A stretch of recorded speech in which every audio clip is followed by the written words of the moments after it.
Sex. Wir haben vergessen abmachen, wer das Intro macht und darum wissen wir jetzt nicht, wer schnurren sollte. Ja.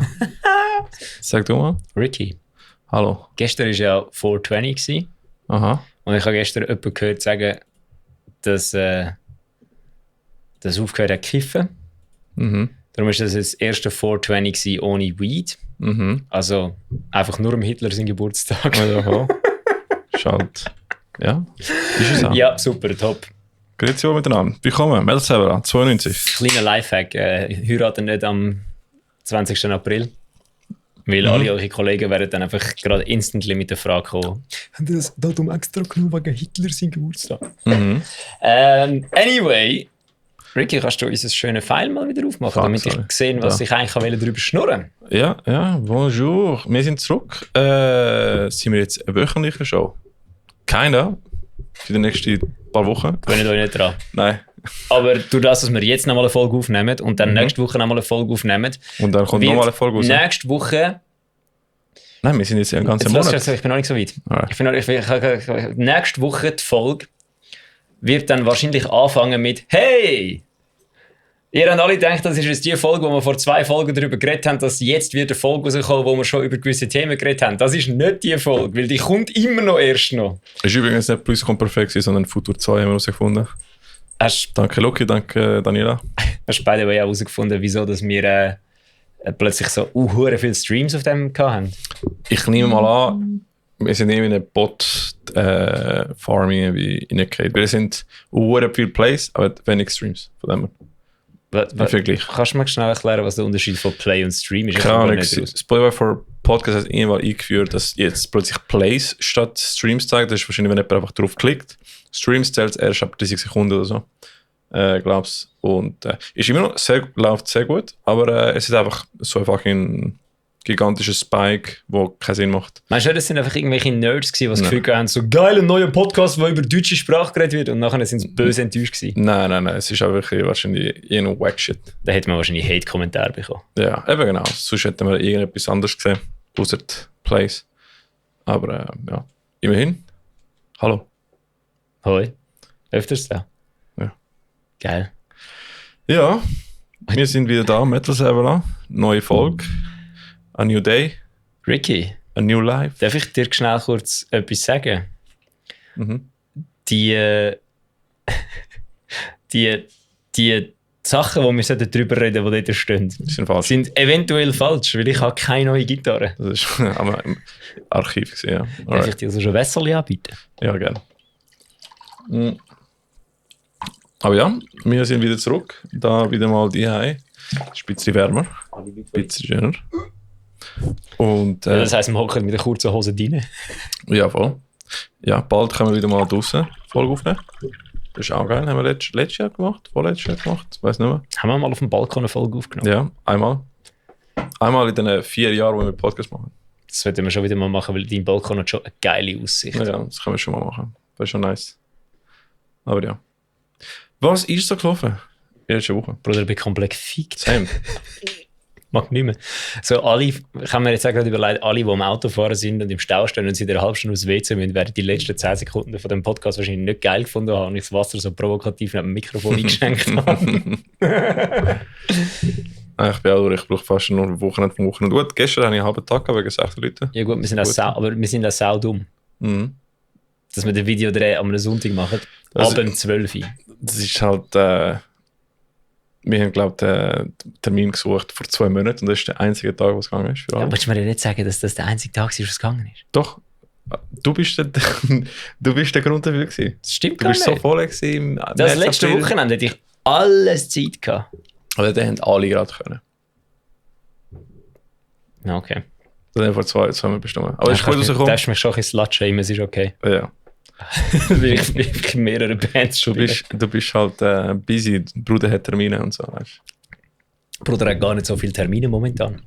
Fuck, ich bin nicht am Aufnehmen, die Kamera. Oh mein Gott. Stell sie einfach hin, dann können wir jetzt, kannst Footage vom Musikvideo laufen lassen. Jetzt kannst du Kinoszenen laufen lassen. Hallo, inzwischen, da gibt es auch Video jetzt. So, und jetzt alle, die den Videopodcast schauen, bitte gerade schreiben, was heute anders ist wie sonst. Ich sage euch nicht, was anders ist. aber vielleicht merken ihr, dass etwas anders ist. Und wenn es 5 Leute erraten, was es anders ist, dann nehme ich meine Aussage zurück, dass es eh nicht darauf ankommt. Nein, die Kamera ist gut, die kannst du ohne Keylight auch. Nein, sag's doch nicht, du Pfosten! Jetzt lass das so ein Mikrofon in den Kopf. Jedes Mal das Gleiche. Du tust jetzt deine Finger schön an dein Gocki an und lässt das Mikrofon in den Ich habe eben Keylight eingepackt für ein Videodreh. Ich mag jetzt nicht aufmachen und stellen und so. Ja. Ich weiss, er ist kaputt gegangen. Der Ricky hat seine scheiß Sonne nicht aufgestellt. Also, wenn der Ricky von einem Keylight redet er von der Sonne. Ich sage dem Ding Sonne. Und alle Leute, die das Ding gesehen haben, haben das Gefühl gehabt zuerst, was meint der Bella mit Sonne? Mhm. Und dann haben sie es gesehen und also, ja, I understand. Das ist ein runder Diffusor, ich könnte schon einen kleineren holen. Aber. Es ist ein runder Diffusor, das Ding ist so hell, dass man eine Sonnenbrille braucht. Es ist eine Sonne. Irgendwann wollte ich so einen flachen Diffusor, der einfach noch breiter ist. Aber die Lichter, die nehmen einfach mehr viel Platz weg. Das ist halt so. Ja, sie brauchen auch Strom, Zeit und Nerven. Ist so. Nein, aber beim Videodreh war es schon gut, hast du sie gehabt. Ja, voll. Das hilft schon mega. Also, haben wir reingehen? Ja. Weil ich habe da aufgeschrieben für den Recap, ich wollte gerne über den Ricky seine Zettel am PC reden. Das Zettel links lassen wir mal weg, weil das ist dein WLAN-Passwort. Ja, voll. Das andere verstehe ich nicht. Das ist meine Migros-Bank-Vertragsnummer, würde ich auch nicht gerade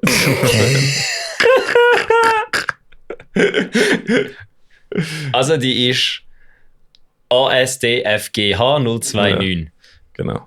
Viel Spaß damit. Dann der nächste, über den haben wir letztes Mal schon geredet. Plan Weekend with Babe. Hast du gemacht. Wir haben eine wundervolle Zeit am Sonntag. Ja, genau. Dann steht Metal Servala Older Clips, whatever the fuck that means. Ja, ich habe ja gesagt, ich kann mal alte Folgen schauen, wo wir noch Clips draus machen können. Das ist in dem Fall auch noch nicht passiert. Nein, Bruder, ich habe keine Zeit. Ja, ich habe auch das Video, ich sollte ja noch ein Video machen für die Jona-Show. Die Lexi hat dort verdammt viel gefilmt. Oh, stimmt, ja.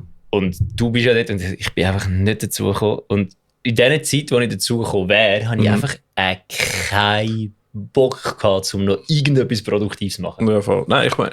Darum habe ich All the Things She Said covered. Wir unterschätzen das mit den Content so parat machen. Ich meine, nur zum Clips zusammenschneiden von einem Erfolg kann ich irgendwie eine Stunde oder so oder mehr. Und dann, stell dir vor, stattdessen irgendwie ein Promo-Video machen für Taoist-Shit oder das geht auch 2-3 Stunden. Ja, easy. Und vor allem, wenn du es machst, willst du etwas Gescheites machen, nicht einfach irgendeinen Bullshit. Mhm. Und dann, das ist die Zeit, wo wir gerne einfach mal Musik machen oder Schlagzeug spielen oder so.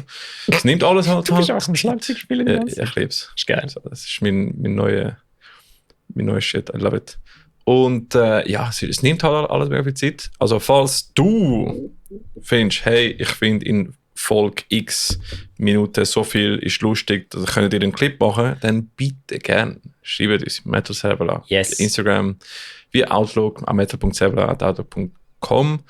Da wäre dir eine riesige Hilfe für mich, weil in den letzten 4 Jahren haben wir fast 100 Folgen aufgenommen. Und ich weiss nicht mehr, was lustig war. Das ist aber wahrscheinlich 4 Jahre sind es noch nicht ganz. Erst im Oktober, oder? In 2022 haben wir angefangen, heisst, vor 4 Jahren haben wir angefangen. Aber wir haben im Oktober angefangen, November. Genau. Aber, who gives a fuck, sind 3,5 Jahre. Nein, mehr, weil wir hätten dann hätten wir ja effektiv unseren 2-Wochen-Rhythmus durchgezogen. Ja, oder nicht? Das Jahr erreichen wir unsere... Weil dann hätten wir ja pro Jahr 25 plus minus, ja. gemacht. Also ein Jahr hat 52 Wochen. Wir sind sogar schneller. Weihnachten, Neujahr machen wir nichts. Also bis Mitte Jahr haben wir Folge Nummer 100, ja. Ja, die haben wir wahrscheinlich schon bis dann, ja. Ja, eben deswegen sind wir noch sogar schneller gewesen. Also. Crazy! Aber wir haben uns gehalten auf den Bi-Weekly. Ja, ist wirklich nicht schlecht. Ja. Haben wir gut gemacht. Ja, wie gesagt, das Ganze nimmt einfach... Ich bin noch nicht durch mit der Zettel. Aber ja, falls ihr uns von einer coolen Szene, coole Folge, die ihr lustig findet, nein, erzähl weiter, du hast recht. Es unbedingt den Clips machen. Ich brauche viel Zeit, red weiter darüber. Okay. Dann bitte schreiben. Das wäre cool. Würde mir mega helfen. Ja. Dann ist jetzt Taoist Videoclip, Planung, Konzept und Moodboard. Ist das für einen neuen Taoist-Videoclip oder für den, den wir am Sonntag gefilmt haben, wo wir das alles nicht hatten? Beides. Beziehungsweise von der nächsten EP hätte ich eigentlich gerne 3 Videos gemacht. Ui. Aber ganz ehrlich, wegen eins Video nicht so viel Zeit. Arbeit und... Also ein anständiges Video, ja? Der Clip ist zwar sick, also der Ricky hat ja gesagt, nein, ich mache jetzt nichts mehr. Ich lange das jetzt nicht an, ich muss zuerst noch andere Sachen machen. Dienstagnachmittag um 2 kommt so, hey, ich habe sonst mal einen ersten Draft vom Videoclip fertig. Ja, fair. Aber ich habe ja gestern den Everest Videoclip fertig gemacht. Ja, das ist geil, danke. Clip habe ich fertig gemacht mit das Hevel. Der kommt beide am Freitag raus. Und dann habe ich den ganzen Abend noch Videos geschnitten von Taoist. Wir sind eben im Xanor-Programm gewesen, eine lustige Zeit mit Xanor gehabt. Und wir sind, hätten wir nicht Lexi und Yasi dort gehabt, hätten wir nicht einmal so gute Shit können machen, wie wir gestern gemacht haben. Das stehen ja gar nicht alle meine Infos drin. Nein, was hast du vergessen? Der letzte Satz, ich habe nicht extra etwas reingeschrieben, das ist einfach nicht mehr rum. Aber ist okay, ich weiss, um was es geht. Da können wir jetzt eigentlich gerade drüber reden. Oh ja. Damit wir es nicht vergessen. Wir waren ja Videoclip am Filmen gewesen. Und Gott sei Dank, also nicht Gott sei Dank, man hätte sicher auch irgendetwas geschafft, man hätte sicher etwas angebracht, aber es wäre wahrscheinlich nicht so gestreamlined und gut und schnell gegangen, hätte nicht einfach die Lexi und Yasi das Ganze übernommen. Ja, voll. Die haben einfach die Kameras und uns in die Hand genommen und gesagt, so, der Bella und der Ricky haben einen Plan aufgeschrieben von Hand, wir probieren den jetzt durchzuziehen. Also, besser gesagt, am Morgen vom Videodreh hatte ich noch keinen Plan gehabt. Ich hatte in meinem Kopf eine Idee gehabt und so wie, hey, wir kommen... Also, du hast gewusst, was du willst. Genau, also wir nehmen jetzt so mindestens 2 Serien auf, 2 Szenarien, wo wir nachher mischen und nachher mal einfach YOLO, Alter, und nehmen einfach Shenanigans auf. Was bis jetzt gut geklappt hat mit We Are One und mit Casaside. Das ist einfach so wie, fuck it, ich nehme einfach Kamera mit und probieren wir mal Shit aus. Und aber das hätte nicht wirklich funktioniert für diesen Videoclip, glaubst du? nein, ich glaube, vielleicht zu optimistisch gewesen, genau. Nein, einfach mehr, weil einfach du hast zu viel. Es ist zu viel schon geplant gewesen, um es nicht geplant zu machen. Weißt du, was ich meine? Du hast ja gesagt, du wolltest einen Bandshot haben, wo wir im Proberaum von Xanor spielen. Und du hast gesagt, du wolltest eine Szene haben, wie wir im Bandraum quasi so einbrechen. Ja, genau. Und dann Einzelshots. Also du hast wie so zu viel gehabt, weil die anderen 2 Videoclips hast du ja einfach YOLO, wir sind im Bandraum am Filmen, wir sind bei der Boulderhalle am Filmen und Dings. Gut, nachher Single-Performance-Shots sind nachher die von Lexi und Yasi gewesen. Mich ist schnell für die Vocals gegangen. Also zum Beispiel mindestens das. Und der Rest ist nachher extra, oder? Und aus dem ist einiges geworden. Und, aber ich bin dann zu dir gekommen, dann habe ich gesagt, der hat irgendwie so geschrieben, das müssen wir irgendwie strukturieren. Ich so, gut, ich gehe zum Ricky. Dann habe ich den Ricky mal so, habe ich den Ricky so angesetzt. Genau, wann ist das? Am 9 Uhr morgen? Nein, halb 10 Uhr morgen. Nein, halb 10 Uhr, weil du hast mir gesagt, ich soll eine Stunde später kommen. Halb 10 Uhr morgen, hast du den Plan aufgeschrieben? Also ich habe dann einfach quasi deine Ideen mal gesammelt. Genau. Also ich habe nicht viel gemacht. Das ist eigentlich, das ist generell, das ist natürlich komisch. Ja, generell, wenn ihr ein Musikvideo filmen oder irgendetwas filmen habe ich aus meiner langjährigen Videoerfahrung, habe ich einfach herausgefunden, du musst einfach wissen, was du willst. Du musst eigentlich quasi, eben das, was der Ricky gesagt hat, er will einen Bandshot, wo wir alle zusammen im Bandraum sind und spielen. Er will Einzelshots von den Bandmitgliedern und er will Dings. Und dann hast du ja schon mal, ja gut, wir haben 3 Sachen, die wir filmen und dann machst du mal einfach einen kurzen, groben Zeitplan. Dann sagst du einfach, weil das sind die 3 Sachen, die wir aufgeschrieben haben, gell? Ja, nein, 4, das Einbrechen noch, blöd gesagt. Und dann haben wir einfach aufgeschrieben, ja okay, wie lange wollen wir haben? Also, ja, wir werden nicht länger haben bis um 6 Uhr, weil sonst kommen wir nie mehr heim. Und dann haben wir einfach mal gesagt, gut, einen Bandshot filmen, wir kommen um 12 Uhr an, das heisst, vom 12 Uhr bis um 1 können wir aufstellen, dann schreibst du mal auf 12 Uhr 1 aufstellen.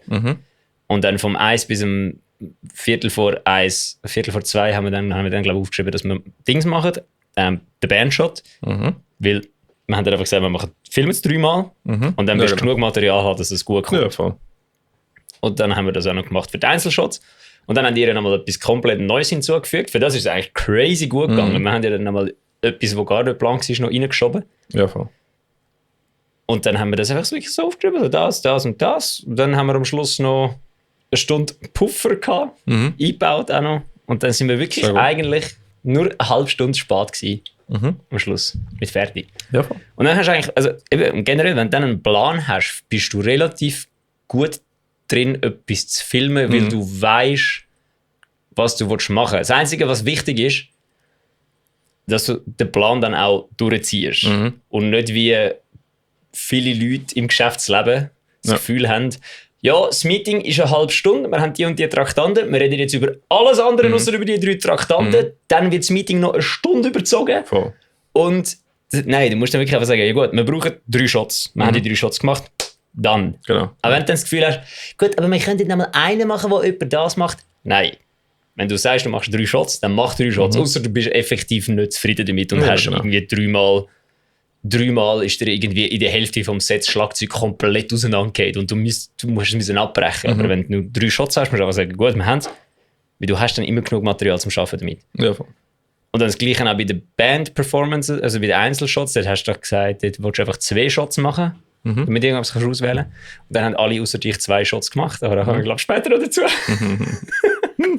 Und ja, und darum haben dann haben die Lexi und die Asi haben das Ganze, dann hat der Plan dann einfach genommen, das ist wirklich ein handgeschriebener Plan, nicht kompliziert, haben es einfach genommen, so das Gefühl, gut, Jungs, es ist 5 auf 1, ihr geht jetzt alle dort rein und ihr spielt jetzt und dann filmen wir es. Und dann haben wir das gefilmt, das ist wirklich gut gewesen. Und darum müssen wir jetzt, weil wir haben Ricky regelt, wir haben Lea leitet und Bella brabbelt.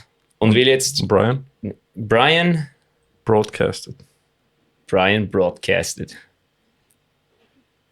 bregiert, Alter. Brian will mir auch noch etwas finden. Fuck. Ja. Das heisst, jetzt will Lexi und Yassi absolut geslayed haben, müssen wir jetzt für sie auch noch etwas finden. Weil eben, Lexi würde ja auch können sagen, leitet, aber Lea leitet schon. Also Lexi leitet nicht. Lexi lenkt, könnte man nehmen. Lexi. Kann nicht genug Wörter mit L. Lenkt? Lexi lenkt, finde ich gar nicht so schlecht. Lexi lenkt ab. Ja, nein, das macht sie ja nicht. Was ist ablenken ist etwas Schlechtes, Kollege. Was ist denn lenken? Ja, du lenkst etwas. Du schaust, dass es gut läuft. Was ist anlenken? Anlenken? Gibt's das? Nein. Auflenken? Nein, ich glaube nicht. Ablenken ist das einzige mit Lenken. Ablenken ist, ja.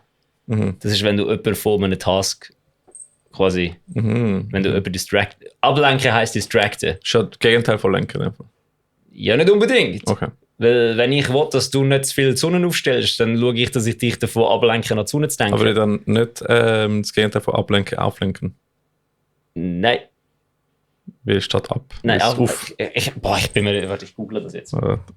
Ich suche mal nach. Ich google das. Ich glaube, auflenken gibt es, glaube ich. Wahrscheinlich kommt jetzt irgend so ein Deutschprofessor so, der Ricky hat recht. Ja, und ich habe das Wort einfach noch nie gehört, aber ich glaube nicht. Ja. Also das ist der neue deutsche Grammatik-Podcast, ne? Auflegen Nein, gibt's. Auflenken gibt es nicht. Ja. Nur ablenken. Ja. Nein. Bedeutungssynonym auflenken. Alright. Ja. Whatever the fuck. Ja, willst du jetzt noch erklären, was es heisst, oder? Steht etwas da? Fehlschreibungen. Warum wollte ich Fehlschreibungen wissen? Nein, es ist irgendwie... Es wird nicht. Fuck it, I don't know. Aber ja, also eben, wenn ihr gute Fotografinnen wollt haben für das Bandfoto oder Konzertfoto, whatever, dann lexriana.musik in Instagram und Yasi ist... Oi! Wie ist Yasi auf Instagram? Ich habe kein Instagram drin. Ui! Heisst sie nicht einfach, wie sie heisst? Ich glaube, ja, voll. Jetzt hör mal auf das Zeug auf den Tisch zu knallen, du. Yasi ist... This is Yasi. This is Yasi. This is Yasi. Oder www.yasi.ch. Oder findest du die auch mit unter Y. Chaos-Team. @chaos-team_podcast. Dann kannst du die beide besser kennenlernen. Die machen es super. Und irgendwie übernommen, die sind Chefinnen an dem Abend gewesen und haben, wie viele Brudis sind wir gewesen? 1, 2, 3, 4, 5, 6, 7 Brudis. 8? Nein. Es sind 2 Xonor-Brudis gewesen. 2 Xonor-Brudis. 4 Taoist-Brudis plus 2 Taoist-Brudis. 6, 8 Brudis. Haben sie super geleitet, super Job gemacht. Auch ein guter Lifehack, den ich könnte empfehlen könnte, ist, nehmt Essen mit. Das hat gut geklappt. Ich bin wie Großmutter früh aufgestanden am Sonntag und ich habe Sandwiches gemacht, Pesto, Tomato, Mozzarella Sandwiches, und die sind shit gewesen, oder gut. Ich habe auch Matte gekauft, Capri-Sonne. Das ist alles gefressen worden. Das ist super. Ja, logisch. Und so haben wir keine Pause müssen machen, um irgendetwas quasi posten oder so, haben wir können durchziehen. Und ja, kann ich nur empfehlen. Mal eine Kühlbox machen. Einfach mal füllen den Scheiß ab mit Sandwiches. Am besten hausgemachte. Und die sind super, die machen wieder. Ja, falls ihr wollt wissen, wie man Tomaten in einem Sandwich beleidigt, müsst ihr das Fearlab-Interview von Hässige Musik Luzern hören. Dort rastet etwa 2 Minuten aus, weil Leute nicht wissen, wie man Tomaten in ein Sandwich rein tut. Habe ich es gut gemacht. Sehr gut. Nice. Also, den Keypoint hast du gemisst, aber es war okay gewesen. Was tust du Schelle, oder? Salz! Salz gehört auf eine verfickte Tomate, wieso hast du einfach so Wasser dort? Gut, Pesto hat ja Salz drin. Ja, eben darum. Im Gesamten ist es gut gewesen. Fair, okay. Ich habe es mir schon überlegt, vielleicht mal nicht zu tun. Ich habe noch Basilikum und Oregano nicht haben. Ich weiss nicht, ist das eine Podcast-Folge gewesen, wo wir darüber geredet haben, dass eben wo wir das schon mal angesprochen haben und dann der Brian gesagt hat, ja, darum, ja, weißt du ja, wieso das im Subway fragen, ob Salz und Pfeffer willst. Und dann, er hat gemeint, ja, weil es halt gut ist. Und ich bin der gekocht und habe das Gefühl gehabt, ja, weil es münd. Und dann haben wir einen sehr lustigen Moment gehabt. Ich weiß nicht mehr. Ja, das ist ja schon 2 Jahre her oder so. Ja, dann weiß ich nicht mehr. Aber ich habe den Moment einfach so geil von der Brian das Gefühl gehabt, sie machen es, weil es gut ist. Und ich habe das Gefühl gehabt, sie machen es, weil es münd wegen Corporate. Klar, fair. Ja. Wegen Corporate Teams. Ja, voll. Aber ja. Voll. Und das war eine coole Video-Aufnahmesession. Es gibt noch... Erzähl weiter, sorry. Ich finde, hey, du kannst so vieles mit einfach einer Kamera machen. Also egal, was für eine Kamera du hast. Auch wenn du nur das Handy hättest, machst du trotzdem mal ein Video, DIY, trotzdem, wenn du das Handy hast. Der Kollege von mir, der F.Storm auf Instagram, wenn er jemanden braucht, der Videos machen kann, der Bruder hat für Swiss Snowboard Videos gemacht und ich glaube, der macht mehr Clips mit dem iPhone als mit einer richtigen Kamera. Krass. Also für Social Media auf jeden Fall. Ich glaube, wenn er irgendwie Snowboard-Film oder so filmt, dann nicht. Aber so Social Media Sachen gibt es ziemlich sicher. Also da kannst du mit dem iPhone filmen, das ist kein Problem. Ich habe jetzt mittlerweile bei Eversis auch schon angefangen. Die Promo-Videos filme ich eigentlich gar nicht mehr mit der Kamera, sondern einfach direkt mit dem Handy, weil ich kann ja das Mikrofon noch einstöpseln. Ja, fair. Und filme das Zeug einfach alles mit dem Handy. Ich habe immer so billige Handys, das sind nicht so gute Videos, wo sie kommen, aber wenn du das Gute hast, dann gib ihm. Ich brauche nicht mal so ein schlecht gutes Handy. Also, die meisten Handys haben sau gute Kameras. Ja, also das könntest du natürlich auch machen. Also ich finde, statt einen Visualizer zu machen und willst du nicht irgendwie jemandem zahlen, um durch ein Video machen, mach selber.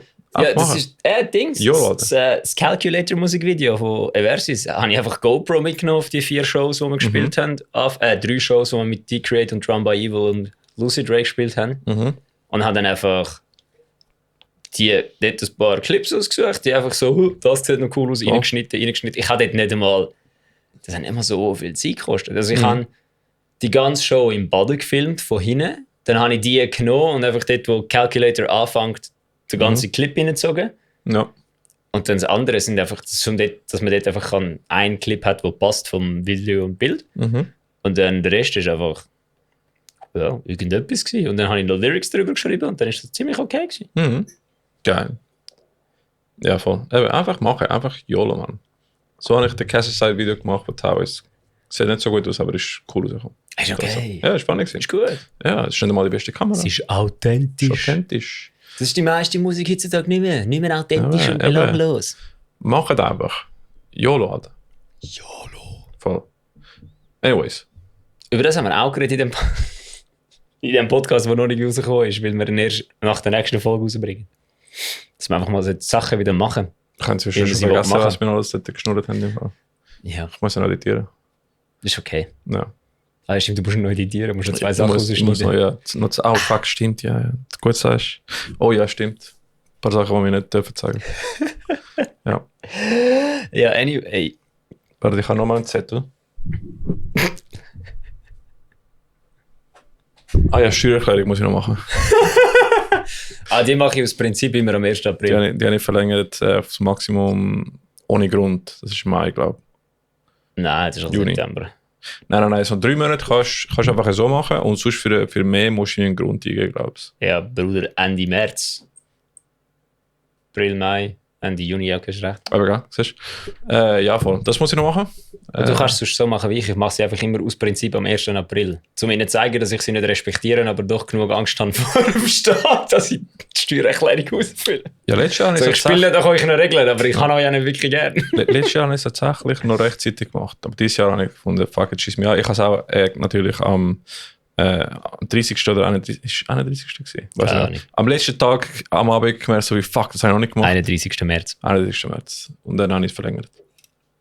Gibt es eigentlich irgendjemanden, der das weiss, ohne dass er Knödel zählt? Ich habe das System nie gelernt im Fall. Also, wie ist es? Das ist 31. Nein, du nimmst deine Hand, dann machst du Januar. Januar? Nein. Junge, Ja. schau, welche Hand ich dir vorher habe. Ah, shit, ja. Exakt. Januar. Januar? Es sollte eigentlich nicht darauf ankommen, glaube ich. Januar, Februar, März, April, Mai, Juni, Juli. Es würde auch so funktionieren, oder? Aber Recht. ja. Also es ist eigentlich gleich. Du hast Januar Ja. ist oben, das heisst, es hat 31. Februar ist unten, das heisst korrekt, es hat 28. Ja, ja, weiss ich. März ist oben, hat 31. April Aha. ist unten, hat 30. Aha. Mai ist wieder oben, hat 31. Alright. Juni hat 30. Aha. Juli und August Ah, beide. haben beide 31. Ah, schau mal. September hat 30, Aha. Oktober hat 31, November hat 30 Mhm. und Dezember hat 31 Tage. Alright. Vielleicht hätte ich fast weiter gezählt, weil es hat ja keinen Monat mehr. Ja, kannst du wirklich Cool. Ja, jetzt weiss ich, wie das geht. Das ist nice. Jetzt haben wir etwas gelernt im Metal-Podcast. Aber nur die zugeschaut haben, alle anderen nicht. Ja. Okay, die meisten Leute werden das wahrscheinlich auch schon wissen. Ja, hoffentlich. Ja, Ich habe es auch okay. nicht gewusst. Ja gut, aber nein, das ist jetzt nicht etwas, was du in der Schule lernst. Ja, das ist Street Smart. Street ahead, Alter. Street smart. Street smart. Also ich glaube, wenn du in den Streets stehst und das machst, wirst du einfach direkt verschossen. Mhm. Ja, man So, kann, wie viele Tage hat Februar? Headshot. ich habe in Südamerika andere Street Smart Shit gelernt, aber Was hast du für ein Street smarter Shit gelernt? immer, also kein Schmuck und teure Shit an der Straße zeigen, weil sonst wird sie wahrscheinlich laut. Oder du wirst Smart. auf Messerpunkt geklaut. Und deswegen habe ich immer. Bruder, nur weil es Gunpoint hat, heisst es nicht, dass es mit dem Messer auch funktioniert. Oder Messer oder. Ja, voll. Alle meine Kollegen sind ausgeraubt worden. Ich bin jetzt noch nie gewesen. Ein Kollege hat sogar mal, weißt du, wir haben Secondary School und Primarschule sind separate Gebäude gewesen. Mhm. Und in der Mitte hat es so einen Kreisel gehabt, mit so einem Pergli. Und der Bruder hat an einem Musikcontest so eine akustische Gitarre gefunden. Ich glaube, es war Sekundarschule-Teil gewesen. Ist mit der nachher übergelaufen zu der Primarschule gewesen. Ist ausgeraubt worden und hat die Gitarre geklaut. Ja, das ist das, was mega viele Leute vergessen. Eben, wie erkennst du im Ausland alle Schweizer? Oder am Flughafen? Die haben wahrscheinlich... Onschuhe an, korrekt. Fair. Nein, was Das ist... verratet dich einfach schon mal. Ja, Was auch noch wichtig ist, ist, wenn du das Gefühl hast, okay, ich habe keine Onschuhe an, ich habe keine teure Uhr am Handgelenk, ich habe ein Basic-T-Shirt aus dem H&M, solltest du bei deinen Levi's-Hosen einfach das rote Zettel abschneiden, Ja, das voll. merkt man auch noch. Das ist, gut, meistens, wenn du Metal-Shirts angehabt hast, hätte ich niemand gefickt. Aber ich habe auch nicht teures oder so angehabt. wo? Peru. Ich kann dir sagen, wenn ich in Peru wäre, ist egal, was ich anhabe. Ich würde Fair, ja. Das stimmt. auf sehr andere Gründe. Ja. Obwohl jetzt bist du nicht mehr blond, jetzt geht's vielleicht. Ja, aber sobald Spanisch redet, bin ich dort Ja, und klar. dann bin ich lost. Dort bist du nachher Target Number 1. Sie reden mich auf Spanisch an, ich so, sí, la gente está muy loca. Quiero un café. Gracias, mi amor. Aber ja, fun times. Fóllame, papi. Das sollte ich dann nicht sagen. Ich habe einen Kollegen im Fall, der hat so Reaktionen gehabt. Er hat immer aggressiv reagiert, wenn er surprised wurde. Ja. Und er hat gesagt, ich glaube ihm. Er hat es einfach erzählt, einmal ist einer, der hineinkommt mit dem Messer und der Bruder ist auch verstockt geworden, hat einfach nach hinten gefuscht geschlagen und einfach Das weggerannt. funktioniert. Und er so, aber er hat Glück, weil in dem Moment so, er hat es nicht gecheckt. Aber ja, hätte ich auch können schief. Ja, aber das ist so eine Theorie, die ich habe. Wenn du so Gangster-Dudes hast, Mhm. je grösser und kastiger, umso ruhiger. Mhm. so einen grossen, stabilen, stabilen russischen Gangster. Ist tatsächlich ein kleiner Bruder. Der wird in einer Situation nicht wild. Ja, voll. Der ist dort und ist einfach ruhig und wartet und dann irgendwann klopft es einfach. Ja. Hingegen die Kleinen, das sind die, wo dann zwei Optionen haben. Entweder spielen sie den Psychopath, in dem das einfach wirklich gechillt as fuck bleiben und dann alles Gefühl haben, why? Oder sie gewinnen in dem, dass der Psycho spielt, in dem das Messer gerade vorne ist. Ja, nein, der Bruder hast nicht erschrecken von hinten, weil der hätte sonst einfach geflogen, auch nicht gesehen, wer das ist. Aber ja. Ich habe mal so ein Video gesehen von irgendeinem, wo eben auch so, auf YouTube gibt es ja tausende so Videos von irgendwelchen Ex-Mafia-Bosses und so, wo dann am Dingseln sind und die siehst du auch, je mehr Macht die sicher haben, umso weniger aggressiv sind die. Umso mehr, je höher, es gibt ja da, wie heisst der irgend so ein Mafia-Boss aus New York, wo jetzt Life-Coach ist. Ja, der Francese. Der Francese, ja. Der geil. Wenn der mit irgendjemandem redet, der Dude ist all business. Der ist nicht irgendwie. Also der ist sicher ein badass Motherfucker, aber der ist nicht... Ist schon funny, so der ist nicht Mafia fangen so wie Snitches gibt Stitches halt und jetzt einfach jeder mit seinem Podcast alles am erzählen. Ja, aber ich glaube, er hat, so, wenn ich das ja richtig verstanden habe, der hat ja auch... ist schon im Knast gewesen. Ja, aber er ist ja eben auch nicht am Snitchen. Weißt du, wie ich meine? Er ist irgendwie er hat ja nicht... Ich glaube, wenn ich es richtig im Kopf habe, hat er ja nicht seine Leute versnitcht. Aber er hat einfach alle Methoden erzählt, wie alles gelaufen ist. Ja, das schon, wie er das Zeug gemacht hat, aber er hat keine... Er sagt ja jetzt auch immer noch, wenn irgendwelche Fragen gestellt werden, dazu sage ich nichts.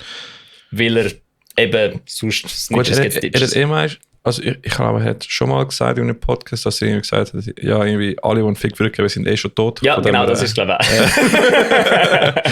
Von dem her, ja, wahrscheinlich hat er nicht das Problem. Ja. Aber, was war ich mir? Anyway, ich habe eine gute Quizfrage für alle, die gerne Rätsel raten. Ich habe dieses Wochenende 2 Sachen gemacht. Ich bin Mountainbiken und ein Video gemacht. Du darfst einmal raten, gibt 3 Chancen zum Raten, dass ich mir mein Knie verdreht habe. Also gut, der Ricky weiss es, von dem her. Du, der den Podcast hörst, kannst jetzt raten.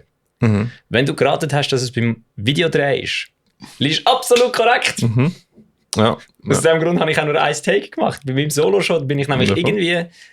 Er hat mir mein Knie verdreht und dann bin ich dann plötzlich kurz am Boden gelegen, habe mich ein bisschen umgeschrauben und mein Knie wieder einhängen. Ja. Das war nicht so geil gewesen. Nein.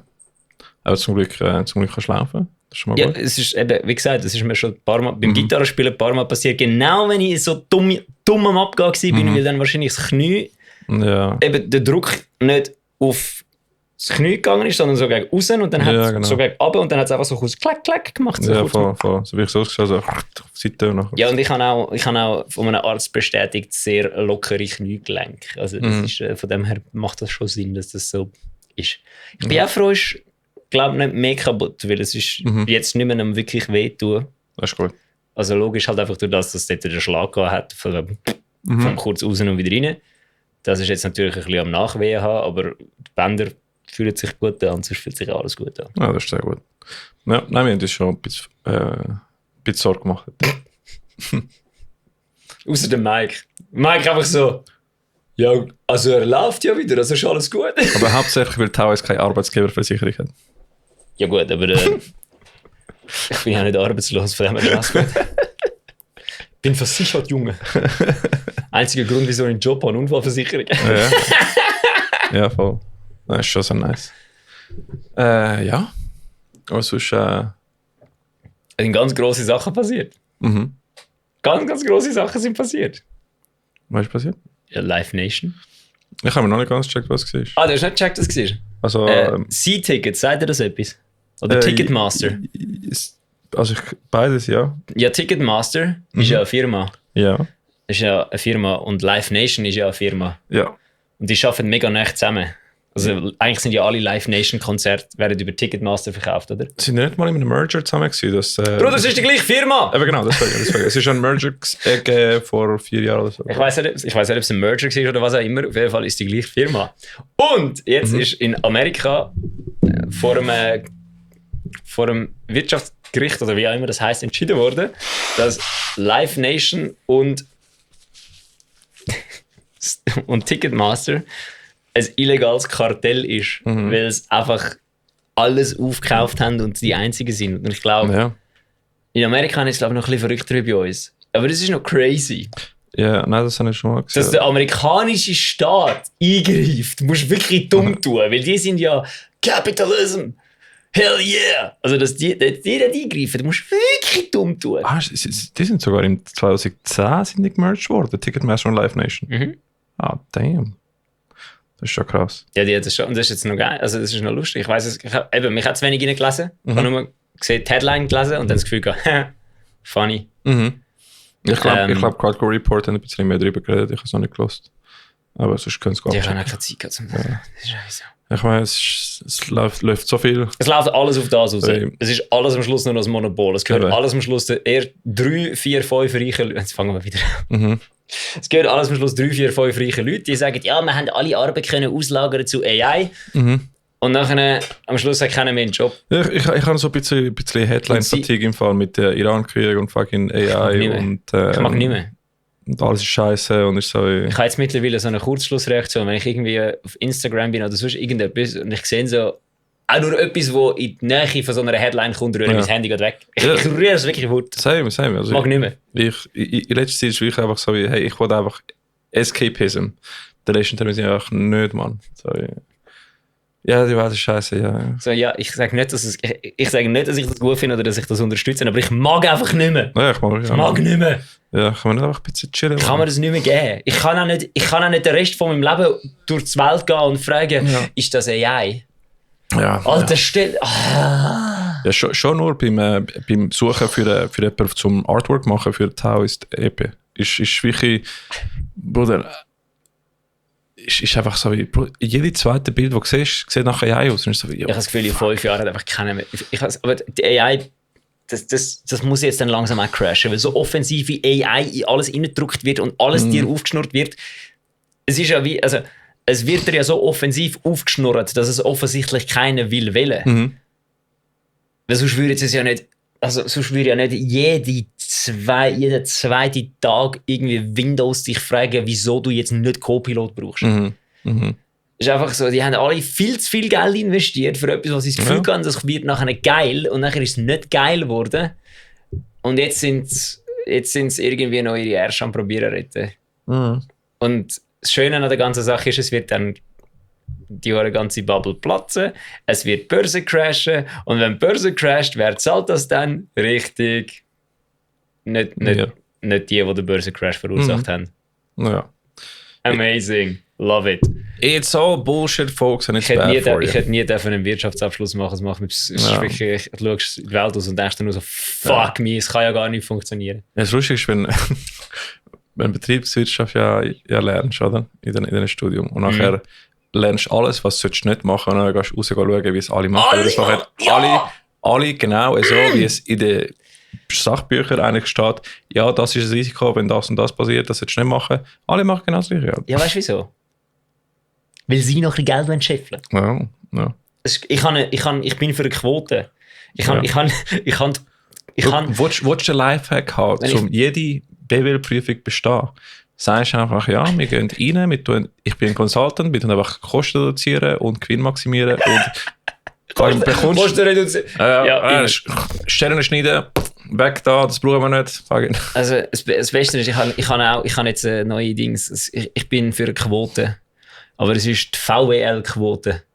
Für alle 5 BWL-Studenten, die du einstellst, musst du einen VWL-Student einstellen. Weil Volkswirtschaftsstudenten, die schauen die Volkswirtschaft an. Da geht es nicht darum, den Profit von einer Firma zu maximieren, sondern da geht es darum, was passiert mit der gesamten Wirtschaft in einem Land, wenn alle Firmen ihren Gewinn maximieren. Nein, du hast recht, es ist zu viel Microeconomy und zu wenig Macroeconomy berücksichtigt. Ja, es denkt niemand daran. Nein, wirklich nicht. Es denkt niemand. Das ist interessiert dich auch nicht, wenn du nur 5 Jahre CEO willst sein, einfach so viel Gewinn machen wie möglich, nachher verpisst ist es zur nächsten Firma. Eben, mein Käppchen ist seit Wahrheit. Credit Suisse Risk Management 2022, Rest in Peace. Aber eben, das ist das, was ich so geil finde an diesen AI-Dudes oder der Elon Musk, der so behauptet, ja, eben, in gut, der hat ja alles, was er behauptet hat, hat er nicht können durchziehen. Also von dem her es ist ja peinlich, dass die NASA wieder mit ihren Raketen in den Himmel fliegt, wo... Es ist schon, vor fucking 12 Jahren haben alle Elon Musk geliebt. Das ist so der Bruder einfach am Pushen, Green Energy, fucking, eben, wo er das mit der Rakete rausgebracht hat. Wo nachher zurückgeflogen sind, die Fuel Tanks und so. Das ist legendär gewesen. Also fucking NASA hat nachher SpaceX Auftrag gegeben, zum Auf- und Abkommen vom und jetzt ist einfach... Nicht! Der Bruder ist einfach... Nix! Nichts hat er geliefert von dem, was er gesagt hat. Gar nichts! Das auch. Aber der Bruder ist einfach so ein 180 gemacht. Ist einfach, alle hassen ihn. Der ist einfach Number One. Ja, aber eben, weil er hat ja nichts geliefert. Er hat gesagt, 2021 sind wir auf dem Mars. Ja, where the fuck are we? Nicht auf dem Mars. So irgendwie das. Dann selbstfahrende Autos. Hat er auch irgendwie 1000 Predictions gemacht. Alles Wüste.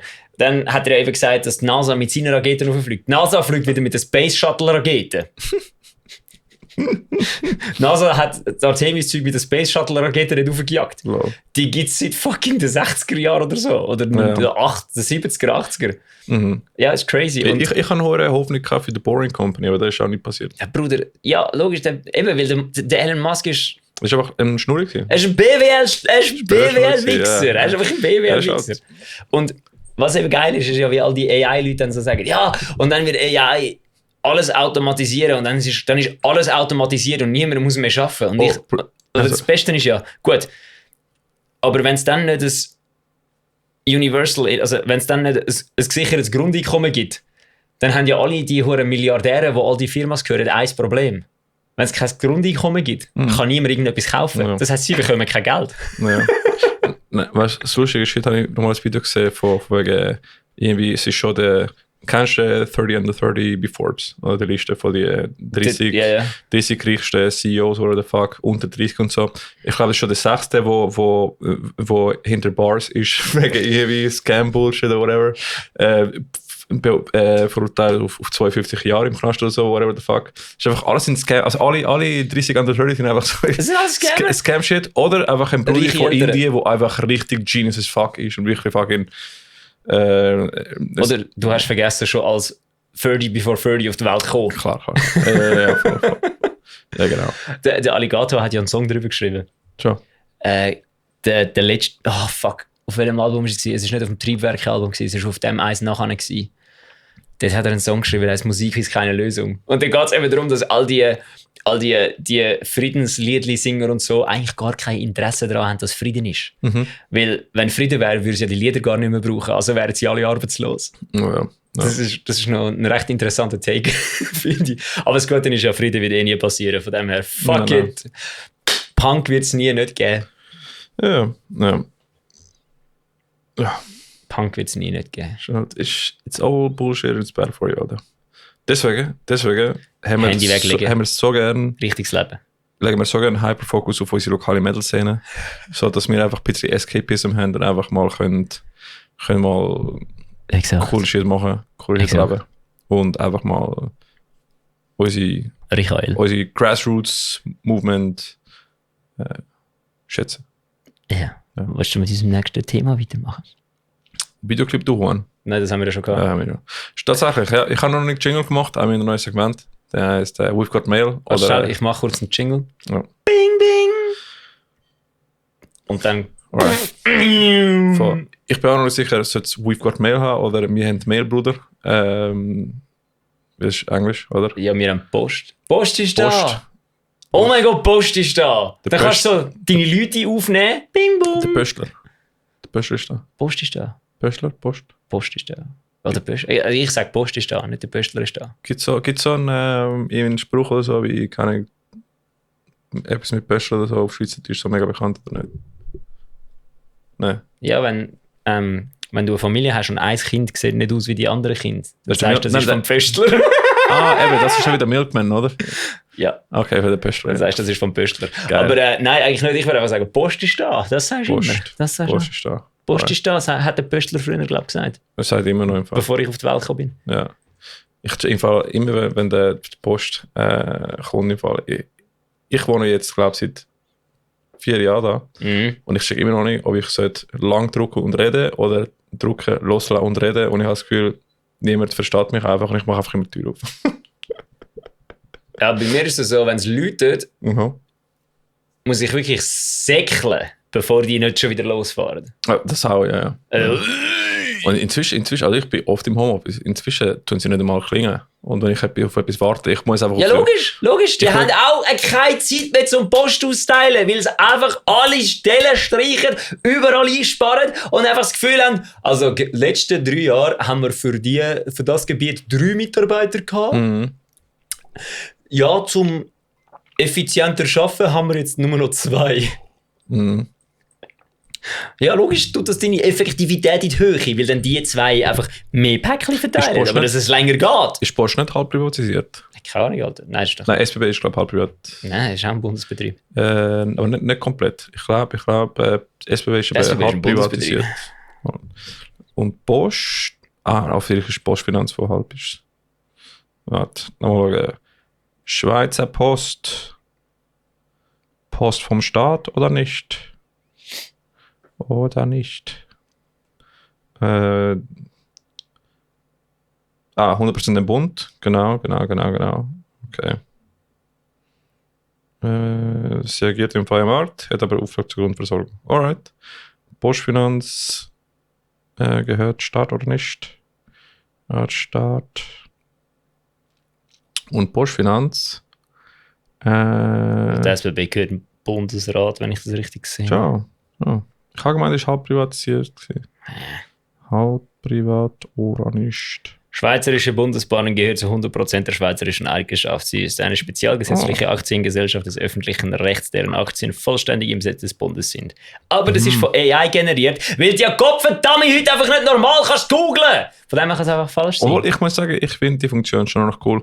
Obwohl, das Problem ist, es Nein. nimmt amix Information, die als Frage gestellt wurde, ist, als Antwort. Ja, eben, Das ich ist das sage, es Problem. ist beschissen. Genau, Fickt euch mit eurem Drecks-KI. Ich will einfach wieder etwas googlen. Boah, ich habe gegoogelt und es hat mir automatisch ein Gemini geschickt. Schau mal. Ja, ich sag ja. God damn. Sag ja, es passiert automatisch. Anyways. Der Fall doch nicht halb privat. Aber wir haben, Also wir haben vor allem E-Mail, das gehört sowieso nicht der Post. Jawohl, Post ist da. Ja, eben, es ist halt so. Ihr könnt uns schreiben am metal.7@outlook.com, wenn ihr mal ein neues Projekt vorstellen wollt, Musiker sucht oder whatever. Und wir versuchen es da reinzubringen. Und wir haben das erstens den Berserker, der uns mal schon lange geschrieben hat. Vor, Ja, sorry glaub, an alle, die 4 uns Monate schon oder so. länger Es tut mir leid, E-Mail Bruder. geschrieben haben. Das Lustige ist, der Bruder, der ist eine DIY One-Man-Band aus Baden-Württemberg. So eine mit einem In Deutschland? Pauken und dem mit den Pauken und den Dings, also bum, bum, was so rumläuft und dann, Nein, wenn er nein. den Fuß am Boden tut, macht er so bum. Nein, aber der ist in Deutschland, aber der ist vor 19 Jahren ausgewandert. Der macht Metal auf Berndeutsch In Deutschland. in Deutschland. Crazy. Und er macht so ein Mix aus Death, Doom und Black Metal. Und eben Aber dann ist es scheißegal, ob es Berndeutsch ist. er macht sie in Berner Mundart. Und deswegen gehen wir jetzt geschwind schauen. Und lassen wir geschwind rein. Was machst du jetzt schon wieder? Ich muss OBS der Michael ist wieder am Wo Sachen ist machen. OBS? Da ist OBS, sodass wir können hören. Gehen wir den Berserker Google oder YouTube vielleicht schauen. Berserker da, hallo. Berserker. Und da haben wir den, Bruder. Und Hau mal dort rein. der tönt so. Wenn es mir jetzt die Ohren rausbläst, Alter. Spul mal ein bisschen für, ich will Berndeutsch hören. Ja, Spul mal ein bisschen für, ich will Berndeutsch hören. ja, das ist von von hohen Bergen und tiefen Schlucken. Nein, nicht Schlucken.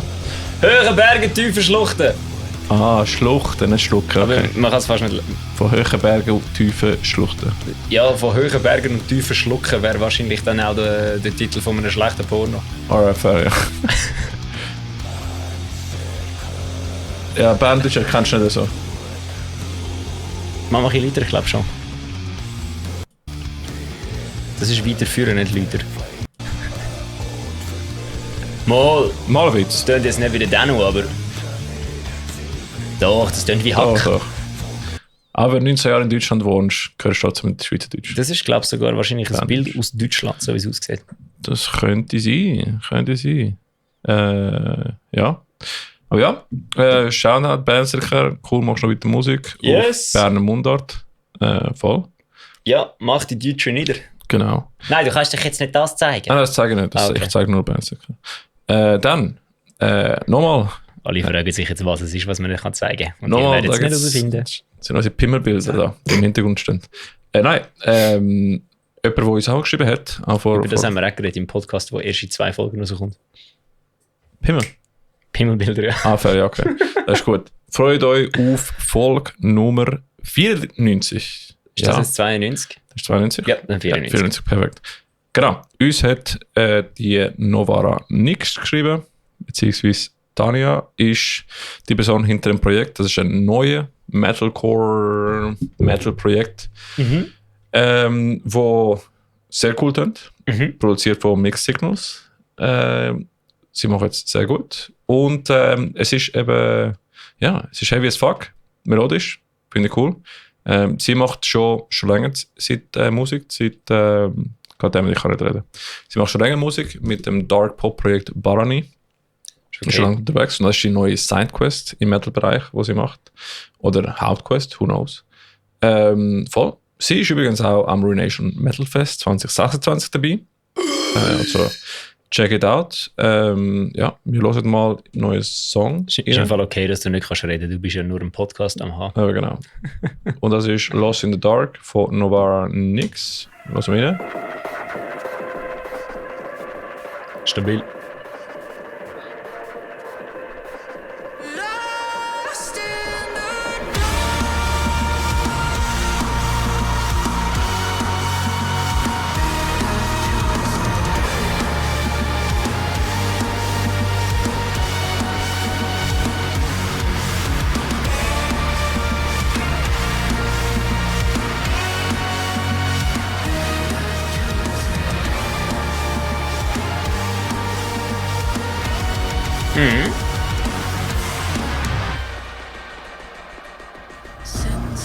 Es klingt auch so, als ob das einfach nicht eine Schweizer Local Band ist. Ja, profesh, guter Sound.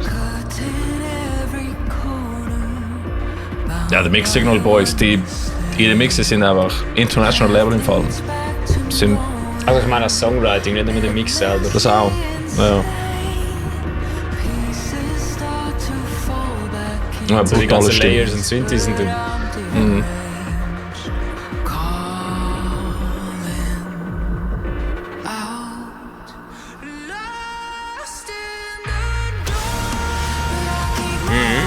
You're right, Alter. What a sick.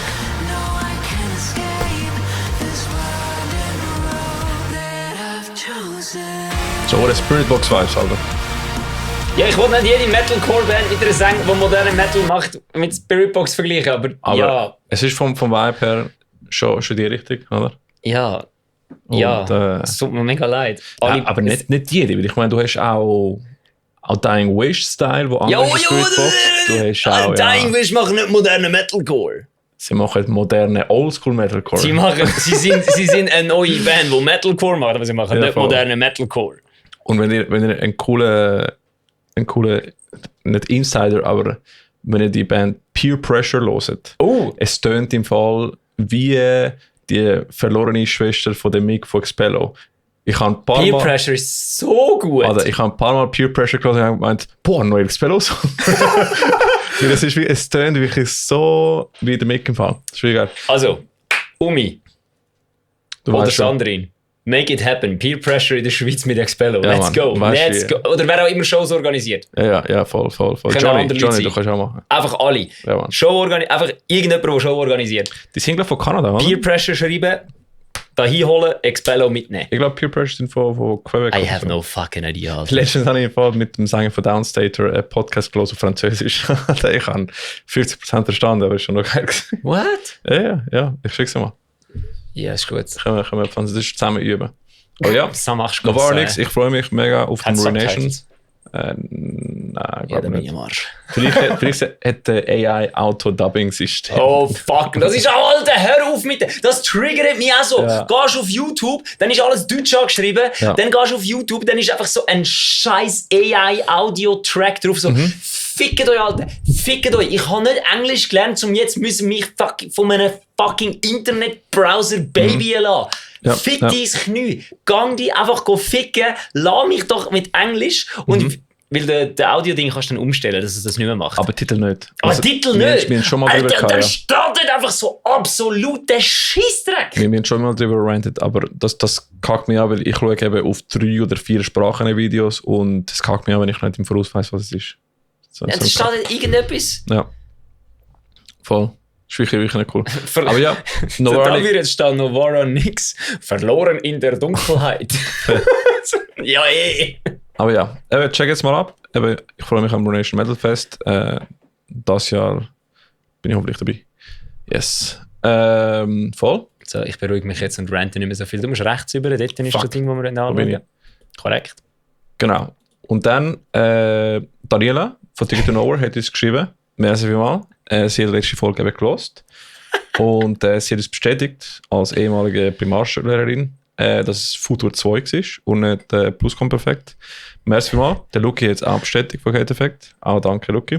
Ja. Und eben checkt jetzt das neue Album von Ticket to Nowhere. Jetzt, wo sie... Sie ist ehemalige Primarschullehrerin. Ja. Ist sie jetzt einfach in die Säcke gekommen?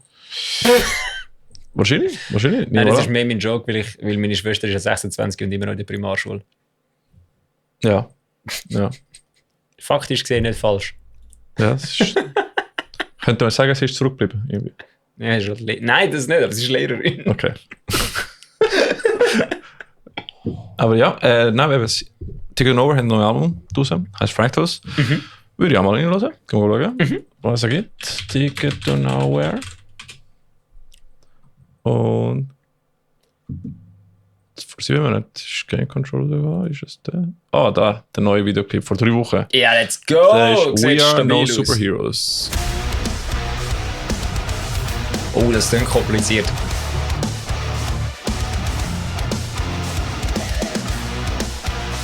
Gut, logisch, es sind kopflose Gitarren. Dann darf die Musik nicht einfach sein. From the comic books they came, now they've made it into the newspapers. Now everybody is wearing their masks, sustained by endless efforts. We are no superheroes, but nobody told us. We are no Das ist moderner Metal, der nicht nach Spiritbox tönt. Mhm, ja. what we try to be.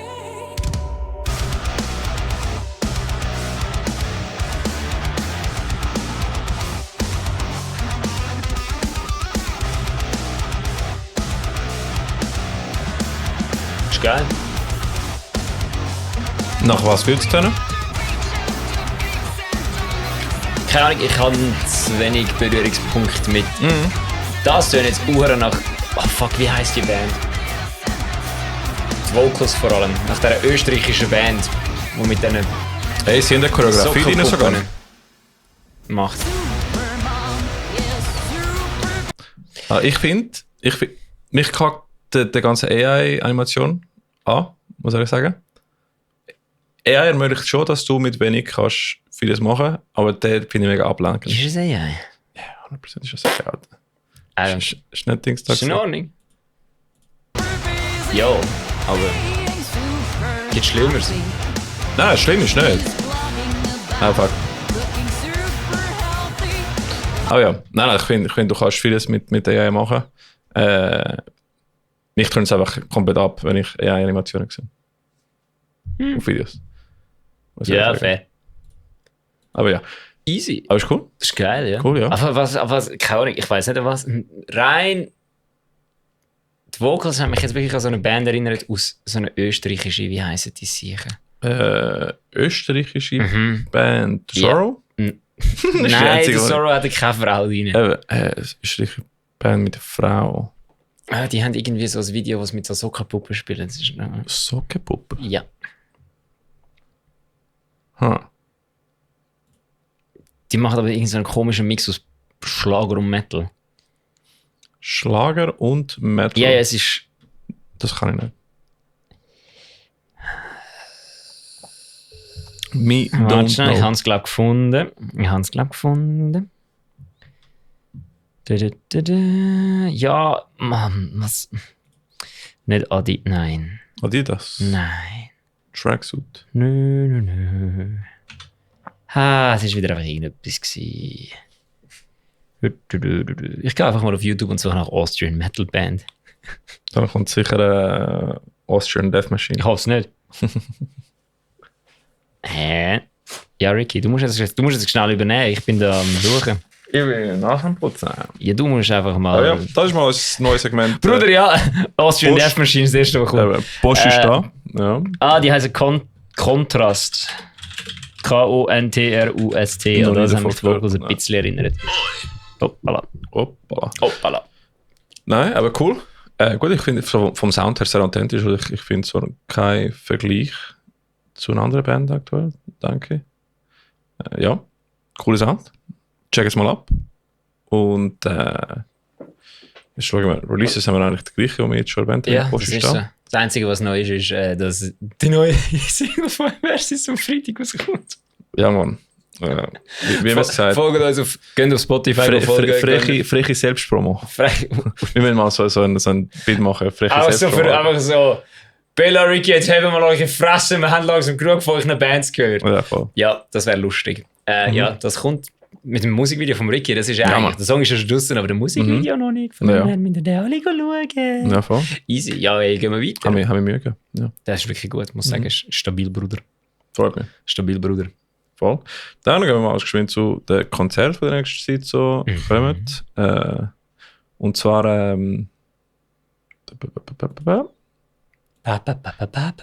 genau, also am 9. Mai, also das ist mal speziell am 9. Mai, ist ein Valetudo 20-jährige Jubiläum. Das ist jetzt in 2 Wochen. Yes, das ist ein spezielles Konzert. Das ist nicht einfach so ein reguläres Konzert, das ist 20 Jahre Jubiläum von Valetudo. 20-jähriges Jubiläum. Die Band gibt es länger als die meisten Leute, die Band hören. Könnte Okay, sein, vielleicht könnte nicht. sein. Nein, ich glaube nicht. Ich glaube, Nein, Valetudo hat schon noch ein paar Oldschool-Fans, aber Ja, voll. Ich glaube, Valetudo ist älter als die Kinder von den Leuten, die die Band hören. ja, gut. Warte. My head isn't Ja, also- mathematizing, Alter. Nein, warte. Ja, gut. Wahrscheinlich haben die Vale- Zuhörer von Valetudo Kinder, die jünger sind, als wie alt Valetudo als Band gibt. Ja, aber so Valetudo hat eine Zielgruppe, wo ich das Gefühl habe, könnte es sein, dass die Kinder von diesen Leuten älter sind als 20. Ja, fair.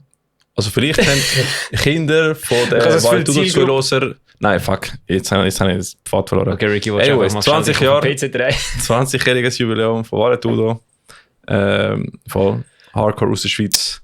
Dort spielen sie zusammen mit Insanity 61, was es auch schon etwa 20 Jahre gibt. Ich glaube, es wird schon bald 20-Jährige haben, ja. Oder Noch. noch. Was es wahrscheinlich auch schon etwa so lange gibt. Ja, voll. Und High Times. Hast du nicht mit den High Times mal gespielt? Nein. Dann weiß ich auch nicht. Wie kommt jetzt auf die Idee? Keine Ahnung. Sagt mir etwas von ihnen an dem Konzert. Die haben am Greenfield gespielt. Ah, schon? Ja. Haben wir die am Greenfield gesehen? Sehe ich schon. Wenn wir eine Story gemacht haben, Sie haben die sonst auch schon ein Dutzend Mal gespielt irgendwo. Was machen die so? Ja, so Punkrock. Ah, okay, deswegen habe ich nicht so fest so. Ah, ja, darum hast du wahrscheinlich keine Ahnung davon. Ja, ich bin schon ein bisschen Punk-Hater. Exactamente. Aber nicht so fest, wie ich Ska hasse von dem her. Du hasst Punk. Ich hasse gar nicht Punk, ich Du hasse hassest einfach nicht Punk. gern. Hör doch auf, so Sachen erzählen. Ich find's langweilig. Und auch ich. Wolltest du mir jetzt wirklich sagen, findest du Green Day langweilig? Inzwischen schon, ja. Ja, oder? Es geht Obwohl, noch- ich muss sagen, jetzt so- hören wir das ganze American Idiot Album und sagen wir, dass es langweilig ist. Ja, jetzt könnte ich schon Breakdowns haben. Oder mal einen Pix Junge, nicht alles braucht Breakdowns! Aber mal ein bisschen ein Slam, wie jetzt Teabagging-Part wäre schon geil, Mann. Nein, also ich find Punk schon nicht schlecht, aber ich höre einfach kein Punk. das wär's. Green Day braucht Slam. Klar. Ja, Ja, finde ich auch. Stabil. einfach mal ein Teabagging-Part, Alter. Wie der Brian so schön sagt. Nein, aber Ja, weil Must Be Wrong in dem Fall findest du gut, weil die haben ja Must Be die haben Wrong. Breakdowns. ja, Must Be Wrong macht auch so ein Sum 41 aggressiveren... müsstest du in dem Fall auch gut finden. Das ist mir schon 1000-mal gesagt, ich weiß. Aber nein, also Must Be Wrong spielt einer der härteren Typen Punk. Ich kann es schätzen. Also ich kann es schätzen als Musikstil, aber ich höre es nicht aktiv. Anyway, Voll. 9. Mai, 20 Jahre Jubiläum von Valetudo. Yes. Zusammen mit Knock Knock, Insanity 61 und The High Times. Jawohl. Im korrekt Kief Aarau. Yes. Schau, ich bin jetzt gemein zu dir. Da ist der Flyer. Da ist ein Flyer. Tatsächlich, da siehst du den Flyer. Siehst du? Ja. Jetzt musst du den Flyer noch Ist drauf gut. tun. Ich mache einen Clip draus von dem. Geil. Yes. Fuck! Nein, du hast... Ah, schau mal.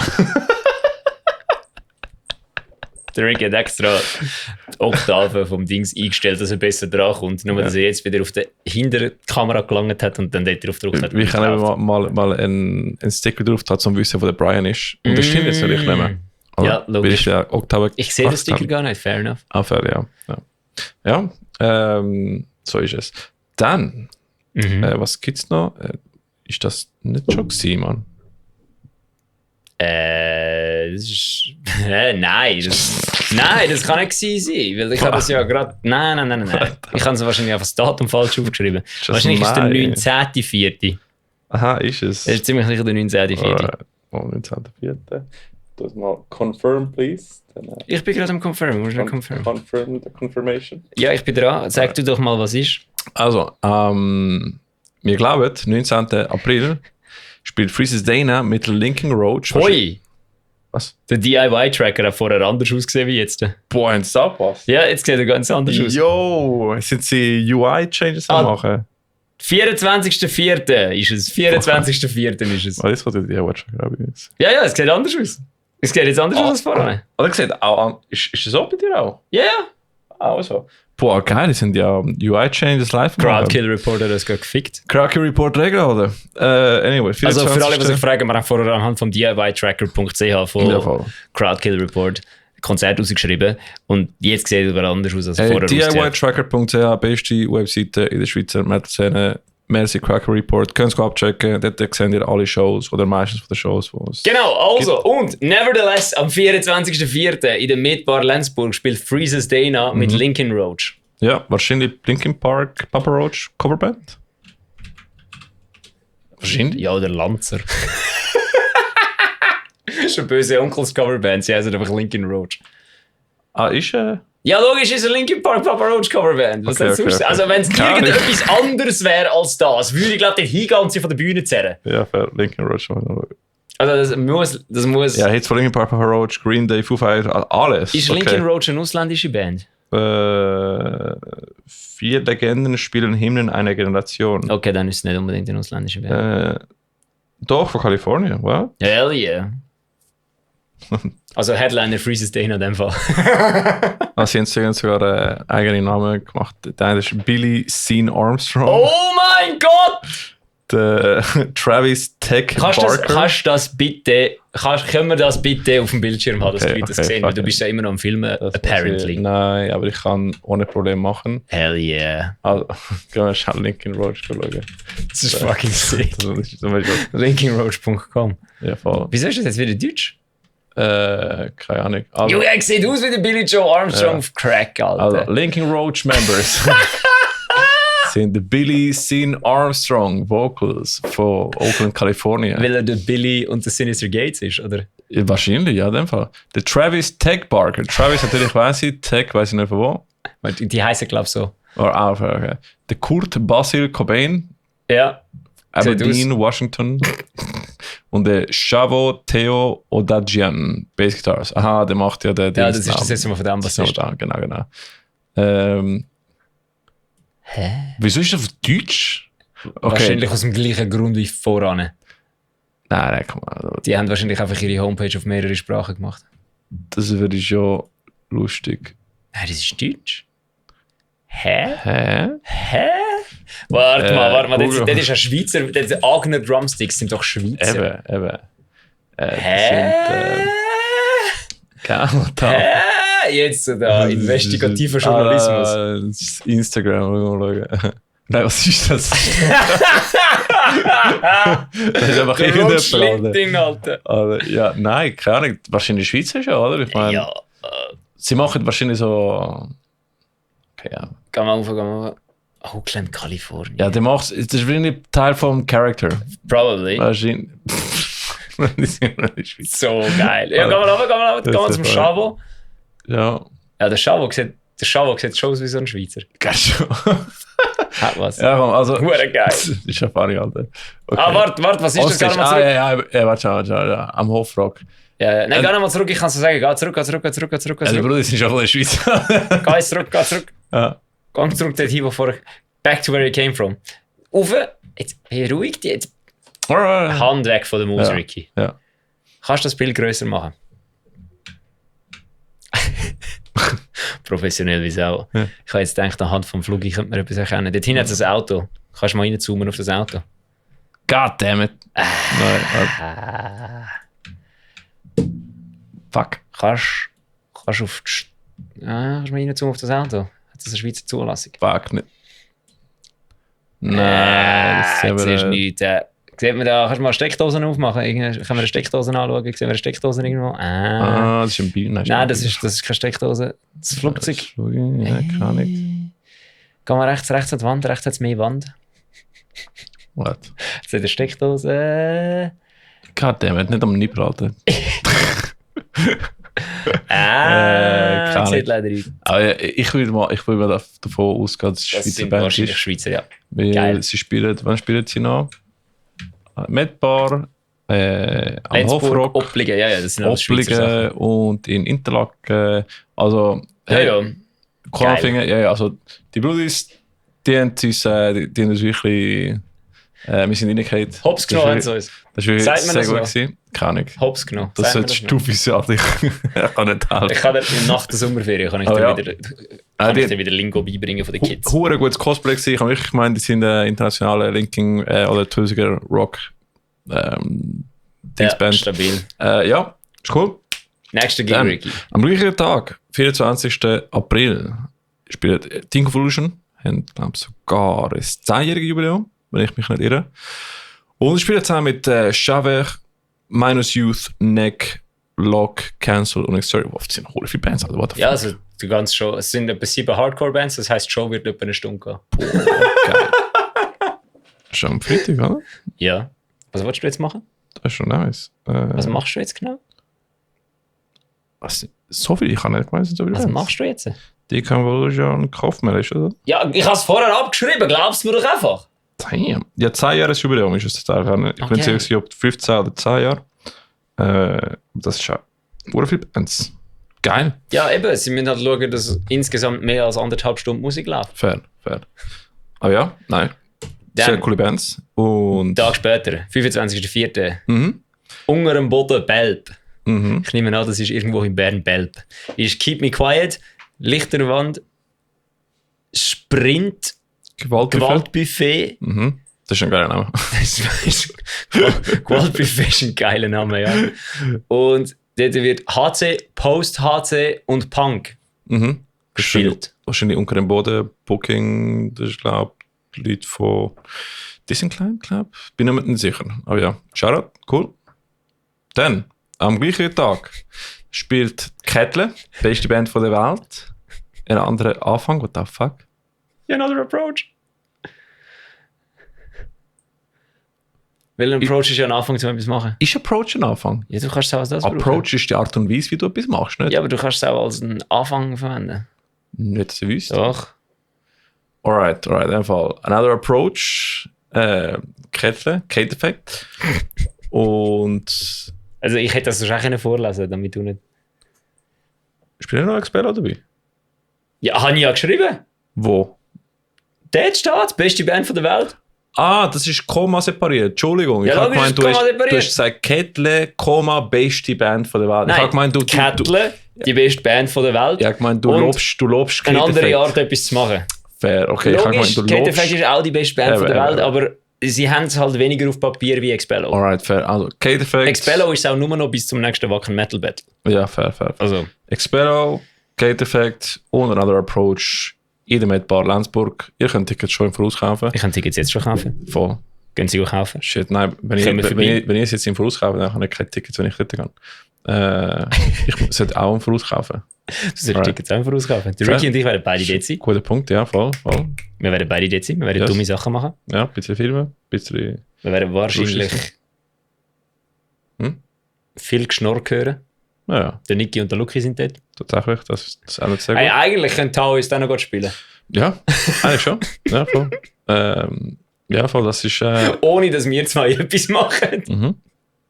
Ja, voll. Also, hilft in Teil von Haus ist auf Bühne, das ist super. Dann, Also, nein, es sind alle drei. Man kann nur drücken. Tao ist, könnte die dritte Gitarre spielen. ja. Ja, das Ja. wär's. Mhm. Das wär's. Dann, am 30. April, im Kraftfeld Winterthur spielt Keulgans und Lichterwald. Genau. Und kennst du Keulgans? Mhm. Was machen die? Das ist meine erste Musikreview, die ich geschrieben habe, ist von Coil Guns gewesen. Alright. Die machen, keine Ahnung, ich kann es dir nicht sagen, aber es klopft wie Sau. Geil, geil. Coil Guns mal wirklich, also es ballert. Ich kann dir nicht sagen, was das für eine Musikrichtung ist. Alright, Wir right. können sonst, wenn du willst, können wir sonst mein Review dazu lesen, das ich geschrieben Ist auf habe. rock.ch. Nein, rocknews.ch, rock.ch gibt es schon Entschuldigung. wesentlich länger nicht mehr. rocknews.ch. Und jetzt, ja, wahrscheinlich ist aber auch schon etwa 700 andere Sachen passiert jetzt zwischen ihnen. Oder Pure es ist fucking Blues, Punk, Rock and Metal. Nein, das ist es nicht. Es ist in dem Fall ist er gar nicht mehr online, weil die Seite ist wahrscheinlich mal ein bisschen... Bella, Nein, Seite es ist nicht 2. mehr nur. Es Alright. ist wahrscheinlich nicht mehr nur. Aber klick mal drauf. Ja. Vielleicht findest du ihn noch. Nein, in dem Fall nicht. Ja. In dem Fall. Voll. Der Name erinnert mich an eine Band, die es mal gegeben hat, von Basel, hat Coil Cry geheißen. Die machen richtig gerne Die Scheiße. kommen aus der Romandie. Ah, schon? Aus der Westschweiz. Aber Coil Cry hat ein Album rausgebracht, ein EP, und das ist fucking sick insane. Immer noch heute los ist amix. Ist cool. Coil Guns haben vor allem einfach einen geilen Namen, weil Coil Guns sind cool. Mhm. Das sind eher Magnetkanonen. Sind tatsächlich cool. Das ist tatsächlich cool. Ja. Das ist literally, das ist das Das Zeug, ist der wo- Zweck vom Ding. Geil. Alright. Dann, am 8. Mai, spielt All Together und Ruined in Sakiona. im Sakyono. Geil. Sehr gute Bands. Mal, wie würdest du es bezeichnen? All Together. Postpunk. Fuck. Pop-Punk. Ja. Pop-Punk und Ruined machen eher so... Emo-Pop-Punk. Emo-Pop-Punk, genau. Ja. Ruined macht einen guten Gesang, Alter. Ruins sind Vorband gewesen von... Ah, fuck, von wann sind die jetzt Vorband gewesen? Ich habe die in Dings gesehen, im... Ah, wir haben dort auch darüber geredet. Im... Junge, wir müssen aufhören, ich weiß Oh ja. nicht, ich kann kein Deutsch mehr. Ich habe leider noch nie Ruined live gesehen, aber ich wollte schon länger. Hast du sie nicht am Grenchen... Ah nein, du bist nicht am Grenchen gewesen. Nein. Aber die machen eine gute Musik. Ja. Kann ich mir empfehlen. Tele, von wem sind die jetzt Vorband gewesen? Von Lumpenpack? Nein. Irgend so eine Band. Das ist möglich. Die sind von so einer Band im... Im Werk? Nein, in dem Dynamo. Fancy Club in Zürich. Fancy? Der kleine Fancy Schuppen. Gibt es eine kleine Fancy-Schuppe? Plaza. Plaza? Ich Gibt glaube es Konzerte im Plaza? immer.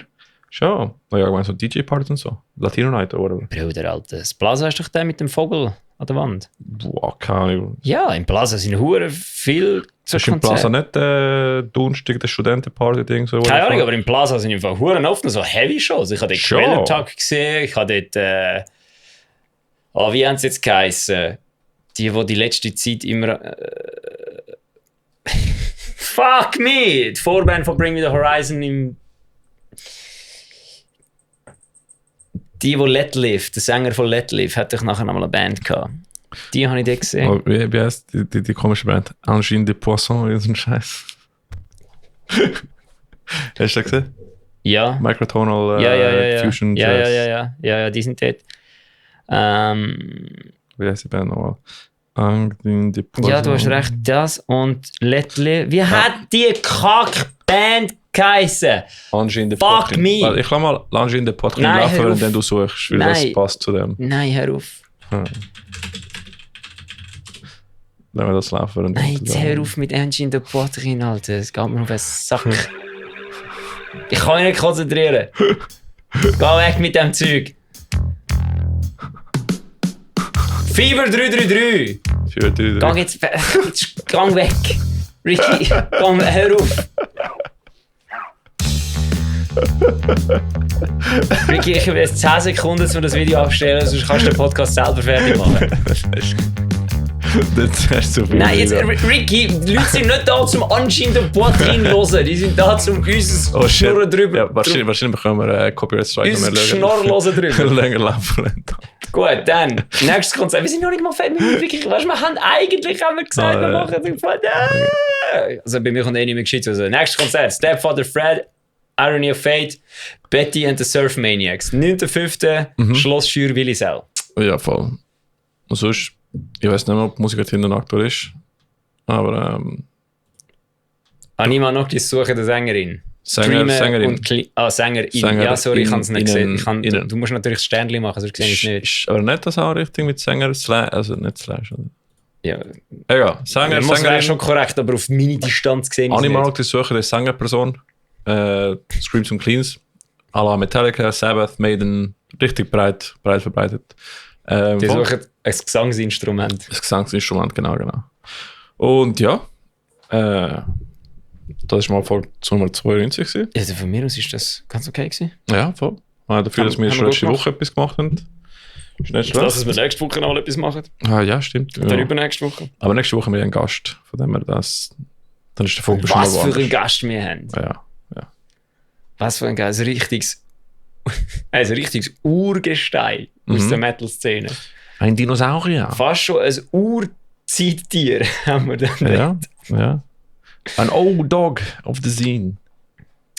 Ja, so richtig wirklich aus der. Das ist schon so lange dabei, man könnte fast meinen, es kommt aus der Eiszeit. Und ja, voll. Ich meine, wir sind auch Dinosaurier inzwischen.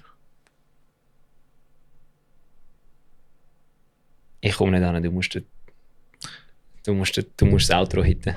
Goodbye und bis nächste Woche. Wir sehen uns später. Boy.